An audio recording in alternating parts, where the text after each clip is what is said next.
estudos vêm acontecendo, né, ao seu passo possível e recentemente com uma aceleração maior. Então eu acredito que o câncer de pulmão hoje no Brasil, ele está sendo melhor diagnosticado e melhor tratado do que 10 anos atrás, mas ainda não está onde a gente gostaria. E a questão do custo, né?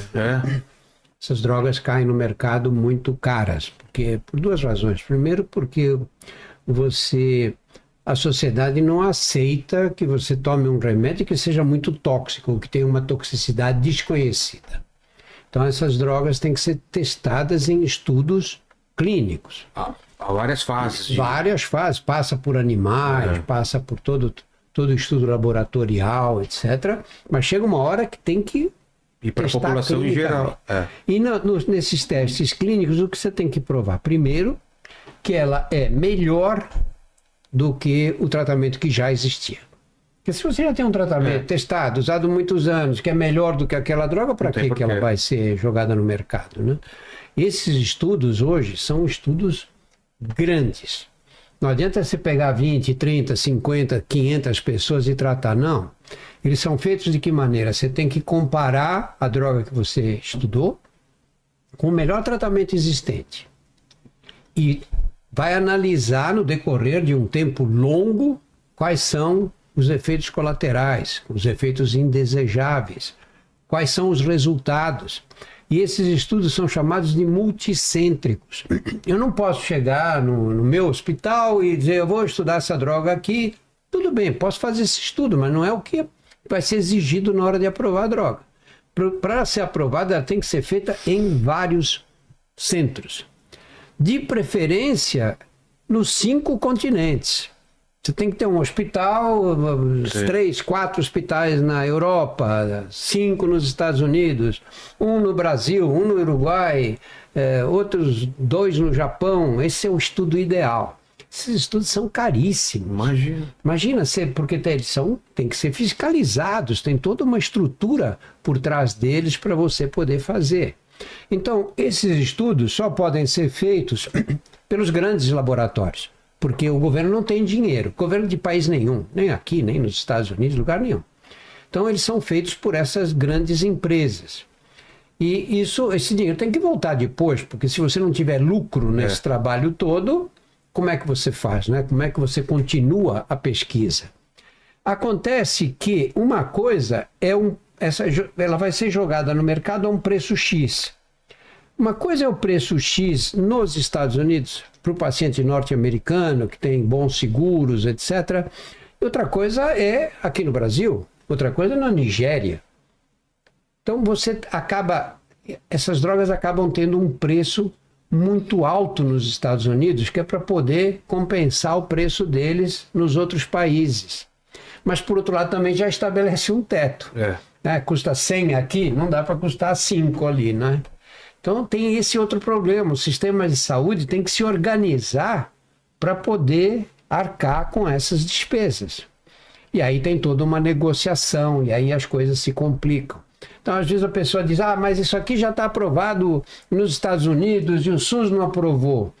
Você diz, bom, mas aprovar é fácil, né?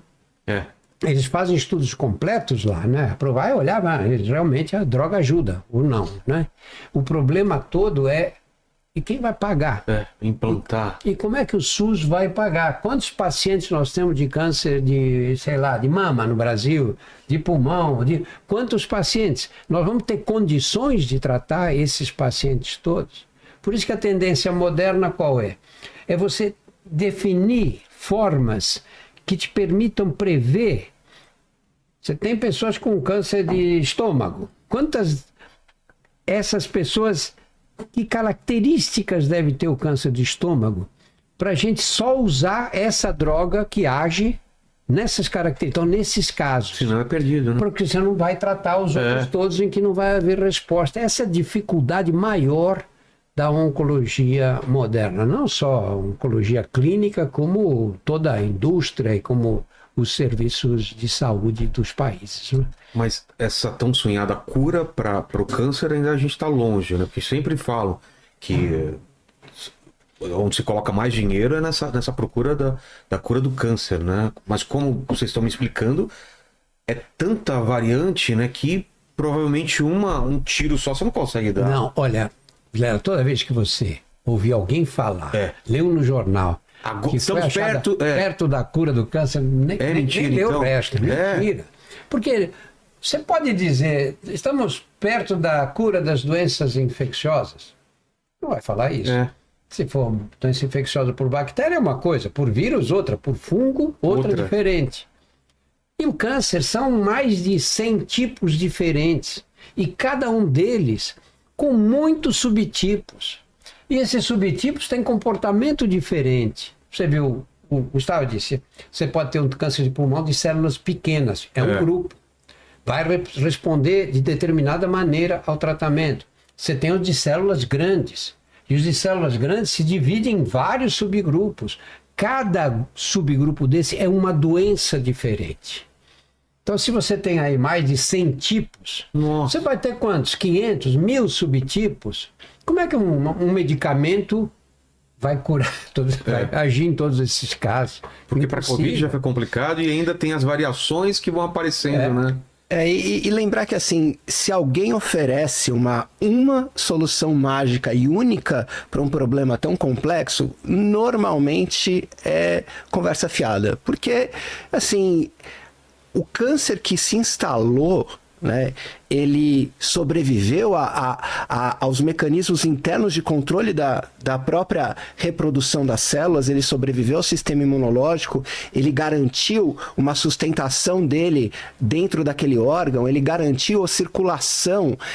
Então, assim, ele já é o resultado de uma série muito complexa de processos anormais. Então você não vai ter um medicamento sozinho que resolva isso, nem que seja tóxico demais para as células do tumor e não seja para o resto do organismo, né? Nem que resolva todos esses aspectos da instalação e do crescimento de um tumor. Então é um processo complexo, não vai ter uma solução simples nunca.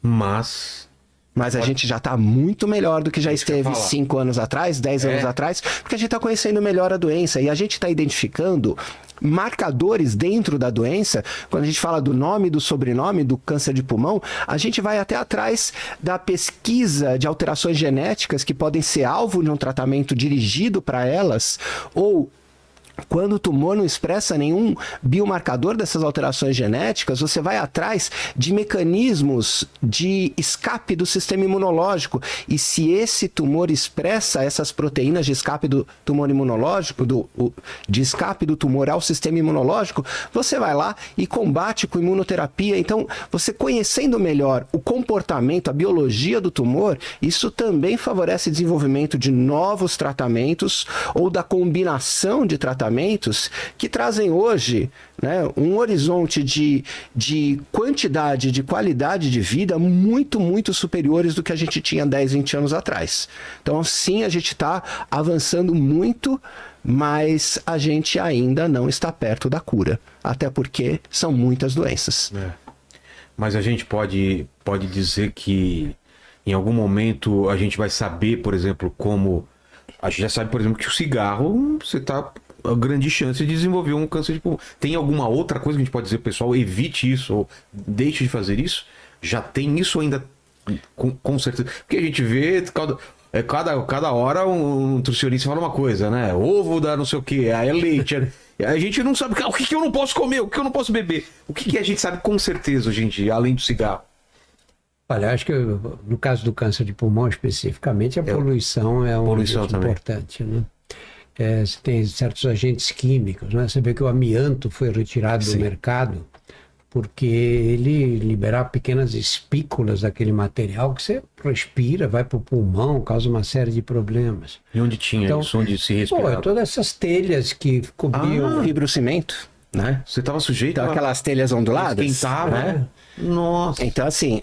Essas telhas de fibrocimento estava presente em material de frenagem e embreagem, está presente em juntas de cabeçote de motor, estava presente em cerâmicas sanitárias e até né, o amianto já foi identificado também como contaminante do talco, né, porque ele é o amianto é o silicato que está presente dentro das mesmas jazidas, às vezes em concentrações muito pequenas, mas ele pode ser um contaminante do talco. Então, existe essa exposição, além da ocupacional, daquele cara que trabalha na indústria, né, do fibrocimento, da cerâmica.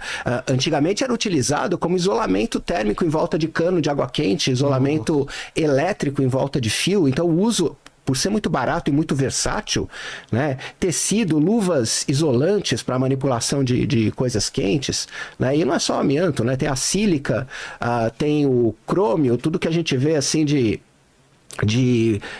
material cromado, aquilo que parece inox, o próprio inox tem, né? O inox é ferro com cromo, carbono, um monte de coisa, mas tudo que sofre esse processo de cromeação para ficar com aquela cara de inox bonitinha, tem o cromo hexavalente, que é um metal carcinogênico, tem um monte de derivados de borracha, indústria petroquímica, então tem uma série de exposições no trabalho que causam câncer e são responsáveis aí por volta de 12% dos casos. Então não é pouca coisa, 12% dos casos de câncer de pulmão, dos 2.200.000 casos ao ano no mundo, né, pelo menos 12% são atribuíveis ao trabalho. Né? Tem outras exposições, a poluição ambiental responsável aí, talvez por 8 a 10%. O radônio, que é um gás radioativo que emana no solo naturalmente, mais ou menos em determinadas regiões do mundo, porque ele vem do decaimento de alguns minérios, do urânio, do rádio, e quando você tem muita construção em subsolo, sem laje de concreto, você tem uma exposição contínua a esse gás que é inalado e ele, ao longo do processo de decaimento dele, emite radiação ionizante que vai lá no núcleo das suas células e detona o seu DNA e aumenta o risco de câncer. Então tem uma estimativa de alguns países que talvez 7% dos casos de câncer cheguem nisso. Né? É um problema maior nos países desenvolvidos, países com inverno, em que as casas ficam fechadas durante uma boa parte do ano, né? E aí aumenta a concentração. Aqui no Brasil, a ventilação todo mundo tem casa com janela aberta, não é? Parece que é um problema menos importante isso. Desculpa, Tino. Não, mas é isso. E tanto o conhecimento disso vem muito mais dessas regiões do hemisfério norte, né? Por conta, né, da própria característica das construções, mas também por ter documentado, né, uma maior concentração de radônio na atmosfera. Então, mas lembrar que assim, é cigarro, poluição ambiental, algumas atividades de trabalho, mas vai sobrar aquele 15 a 30% dos casos de câncer de pulmão que acontecem em não fumante e que muitas vezes tem um diagnóstico tardio porque não passa pela cabeça do médico, né, o câncer de pulmão como hipótese quando alguém te procura pela segunda, terceira, quarta vez com uma pneumonia no mesmo lugar. A gente vai, sei lá, trocando antibiótico até acertar, né? Então lembrar que é um diagnóstico possível também em não fumantes, que isso está aparecendo também mais frequentemente, é mais associado a algumas alterações genéticas e que a gente não pode ligar o piloto automático de esperar que todos os casos sejam iguais àquele do livro que a gente estudou na faculdade. Então tem que abrir um pouco a cabeça e lembrar que também existe caso em não fumante. Aquele cigarro que o pessoal do interior fuma, o que é? É fumo de cola, é a mesma coisa. É fumo. É a folha do tabaco que, em vez de ser seca, né, e de chavada para ser aquele fumo leve que vai dentro do cigarro, ela é compactada naquela corda, né, ou ela é seca e moída, como o rapé. Então, assim, você mudar o modo de uso, né, como algo que vem sendo muito visto, né, em barzinhos em volta de faculdade, a galera com o tabaco comprado de pacote, né, bolando o próprio cigarro, falando, não, aqui é o tabaco natural, não tem impureza, não é industrializado. A folha do tabaco, ela já contém substâncias carcinogênicas, mesmo sem ser queimada, inclusive. O processo de cura dela para aprimorar sabor, aroma, concentrar princípios ativos e a própria nicotina, já concentra uma quantidade, por exemplo, de nitrosaminas, são substâncias que causam câncer, que não depende da queima do tabaco. A queima vai potencializar isso porque vai produzir um monte de outras substâncias, como o hidrocarboneto, mas assim, qualquer derivado do tabaco vai causar câncer. Então essa história do tabaquinho de pacote ou do rapé, que agora com essa onda do jovem místico, né? Verdade. Que a nova tendência não é o rapé, que é uma tradição milenar, que a gente está honrando a nossa ancestralidade. Cara, o uso do tabaco mata, qualquer forma. Então não tenta glamorizar ou vestir, né, um lance esotérico ou jovem místico nele, que você vai se enrolar. E o charuto, que o grande argumento é que você não traga, né? Tem algum problema? Você absorve pela boca. Você não traga porque não precisa tragar. Ele exerce o efeito dissolvido na saliva. A mucosa da boca absorve. Muito assim. Por outro lado, também aquela fumaça que você joga no ambiente, você respira, né? Entra pelas vias. Do mesmo jeito, de outra forma, mais diluída, etc. Mas entra. Essa coisa de fumaça não Não é uma boa, né? não tem saída feliz aí. Não? Isso acaba em tragédia sempre. Deixa eu trazer dúvida do pessoal, Helene. O que o pessoal quer saber? Ó, vamos lá. A Isabela mandou aqui pra gente. Ela falou assim, ó, quando se tem catarro na garganta e acordamos no meio da noite do nada, assim, seria um mecanismo do corpo para avisar uma falta de ar? Ou que tá tentando colocar alguma coisa Eu acho que a maioria desses casos da pessoa que acorda sufocada é refluxo, viu? É o refluxo que vem do estômago, especialmente se você come, vai deitar, e esse refluxo acontece, o suco gástrico, que é rico em ácido, né? Ele sobe e quando ele chega aqui para cima, para a traqueia, etc., dá aquela sensação de sufocamento. Sei. Eu queria contar uma experiência. Vocês estavam falando que existem vários casos, né, de se ter o câncer de pulmão.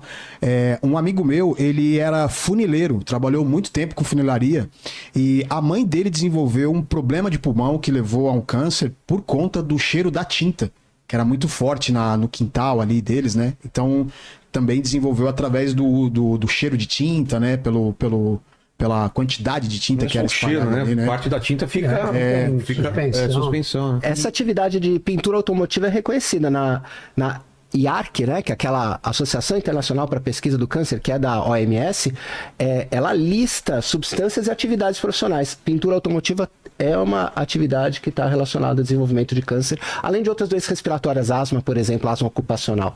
Então, muitas vezes ele estava, né, a roupa fica toda carregada de tudo aquilo que você trabalha no teu ambiente, vai levar para casa, do mesmo jeito que alguém que vai lavar a roupa de quem trabalha na indústria do amianto pode ter doenças relacionadas ao amianto, a mesma coisa nesse caso de pintura automotiva, pode acontecer sim. Eu pintava com aerógrafo, sabe o que é aerógrafo? O pessoal pinta capacete, hoje em dia a gente fazia ilustração com aquilo. E aí depois eu ia no banheiro e suava o nariz, saía a tinta que eu tava usando, cara. E você não via no ar, parecia que não tava subindo nada. É perigoso pra Perigosíssimo, né? Ó, a Helena, ela tá perguntando aqui, para quem já teve Covid, existe alguma sequela, algum risco também de desenvolver câncer por conta disso? Não, que se saiba não. Você pode ter a Covid longa, né? Que dá uma série de problemas, a pessoa não recupera o paladar, não recupera o olfato, pode até ter problemas cardiológicos, etc., mas câncer não há nenhuma demonstração. E quando o pulmão foi afetado e tal, isso não facilita o... Câncer não faz parte do quadro, tá. felizmente. Pode ter fadiga crônica, né? Muita fraqueza muscular, sintomas respiratórios, esses sintomas neurológicos, mas câncer não. Tá. Aí tem uma pergunta para foi feita pro Dr. Drauzio, mas acho que vou estender também pro Dr. Gustavo. Quais são as maiores lições que vocês aprenderam, que vocês viram nesse campo do tratamento de quem tem câncer, né? Quais foram as maiores lições assim que vocês poderiam passar, tanto de pessoas que chegaram com um diagnóstico ruim, assim, desacreditadas e tiveram uma melhora, e de pessoas que não se deram conta de que tinha a doença e que não fizeram o tratamento corretamente Para a gente não sair desse tema, porque se falar de câncer de um modo geral, está muito vasto. Estamos falando de câncer de pulmão. Eu sou praticamente testemunha ocular do desenvolvimento do tratamento do câncer de pulmão. Porque quando eu comecei na oncologia, nos anos 70, você tinha cirurgia, radioterapia, e começavam a aparecer os primeiros quimioterápicos. Esses doentes morriam muito rapidamente. A quimioterapia começou o que? Anos... Depois da